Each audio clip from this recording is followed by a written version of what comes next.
kepada anak cucunya, dia tidak cinta kepada Rasulullah. Kalau dia melebihi cintanya kepada anak cucunya, dia tidak cinta kepada Rasulullah. Sampai di sana, saudara. Orang yang sudah tidak percaya sama habaib, itu kafir. Itu kafir. Itu kafir. Dia tahu kamu. Yang tidak percaya kepada habaib, ya kafir hukumnya. Dan yang jadi persoalan itu bukan baik atau tidak baiknya. Habib yang baik juga banyak. Guru saya yakin, saya akui guru saya Habib yang baik. Yang jadi persoalan di sini ya, beliau mengaku sebagai dzurriyyah Rasul. Aduh, sebentar ya, jangan dipotong dulu. Ngaku sebagai dzurriyyah Rasul.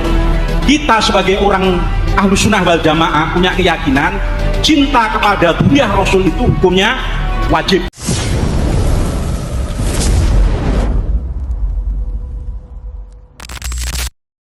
Ku telek gak gutak nawi sorop kayak gitu. Mohon maaf ini ya. Saya mendengar kan gen iya yo gen pelong gitu loh. Kanca-kanca sing nembane gen rungokno, mungkin dia penasaran kan.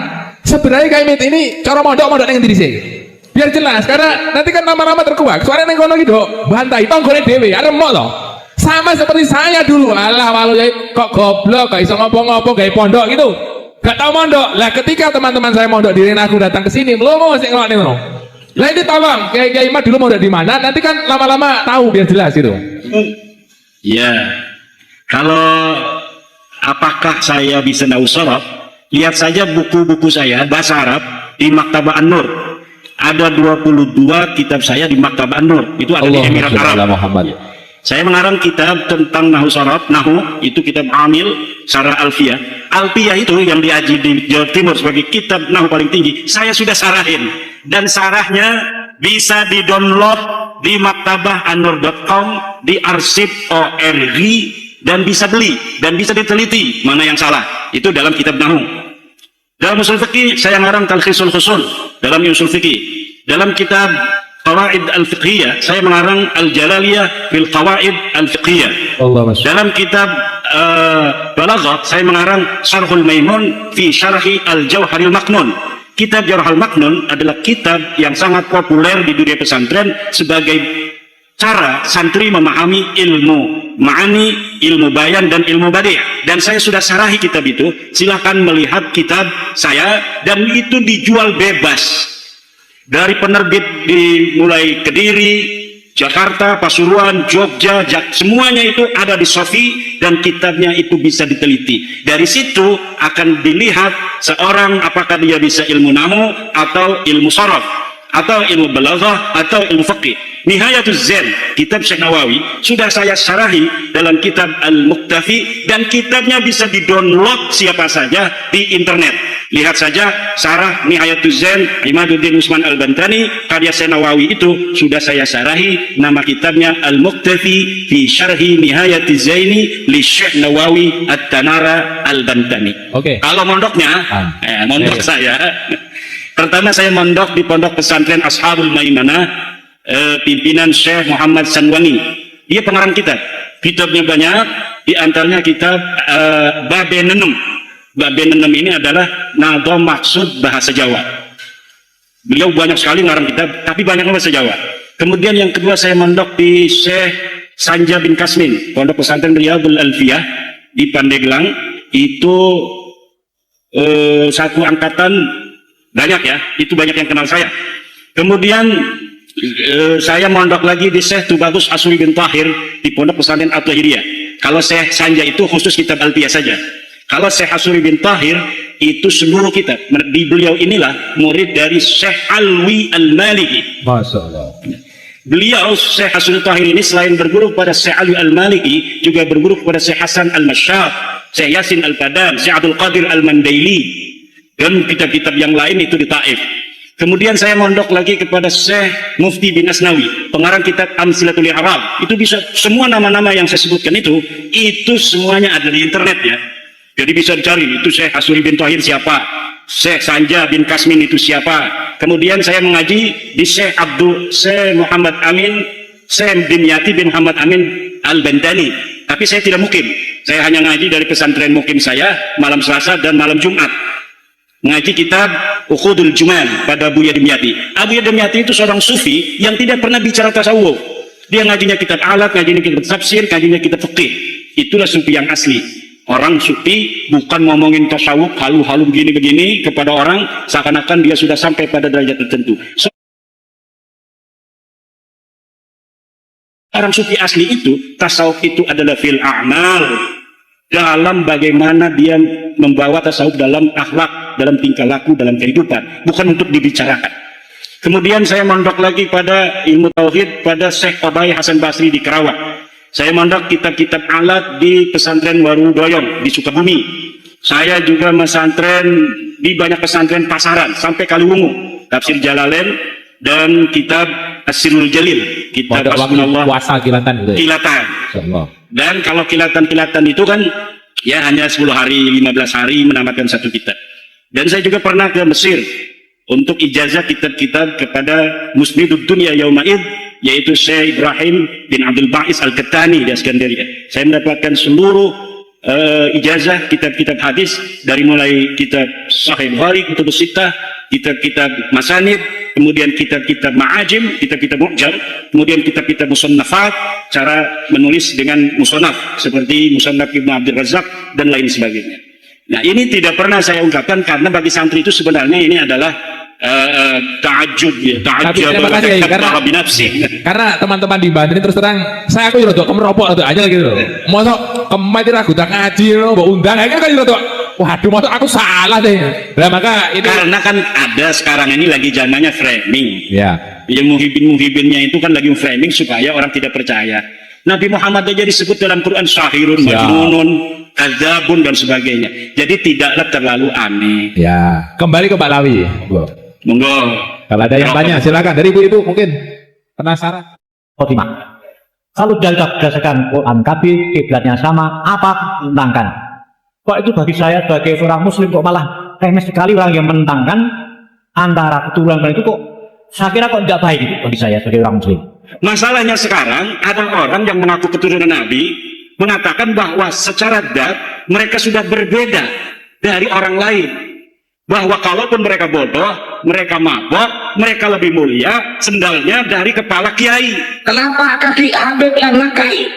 Kenapa kaki Habib yang narkoba, yang maksiat, yang nakal, yang kotor dibandingkan kepala kiai yang pakai sorban masih lebih mulia? Kenapa kaki Habib yang maksiat tersebut masih lebih mulia? Kenapa kaki Habib yang maksiat tersebut masih lebih mulia? Kenapa kaki Habib yang maksiat tersebut? Nah, itu yang kita sekarang sedang melawan doktrin-doktrin itu. Melawan itu bukan marah. Kalau marah itu nggak ada arah. Kalau melawan itu artinya hal-hal yang buruk, ayo kita lawan agar mereka tidak buruk, mereka juga bisa bertobat. Itu sudah Habib itu sudah luar biasa, pengaruhnya luar biasa. Dia menyebabkan agama Allah di muka bumi ini. Kenapa dipertentangkan? Kalau dikatakan mereka menyebarkan Islam, mereka menyebarkan Islam di mana? Yang sekarang mengajarkan bisa selawatan, tapi yang menyebarkan Islam kan Wali Songo.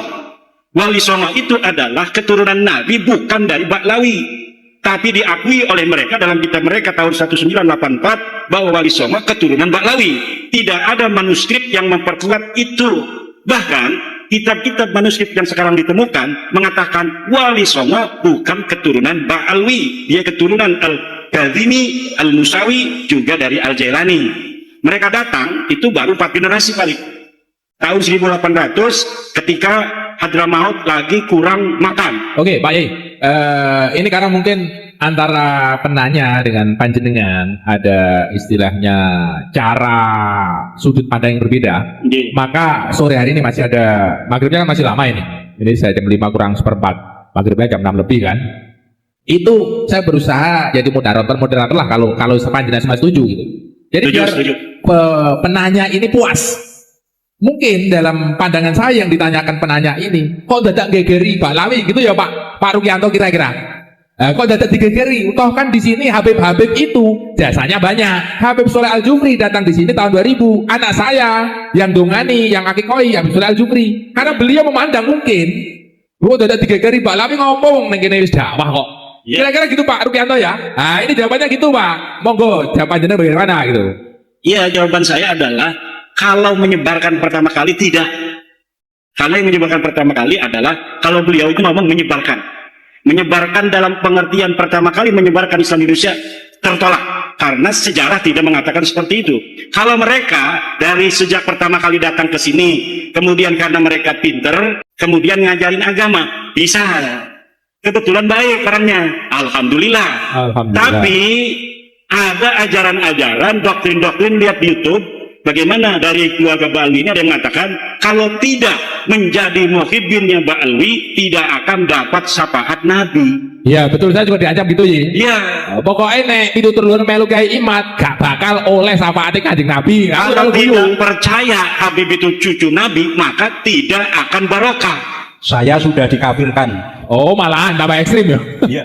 Kalau dia melebihi cintanya kepada anak cucunya, dia tidak cinta kepada Rasulullah. Kalau dia melebihi cintanya kepada anak cucunya, dia tidak cinta kepada Rasulullah.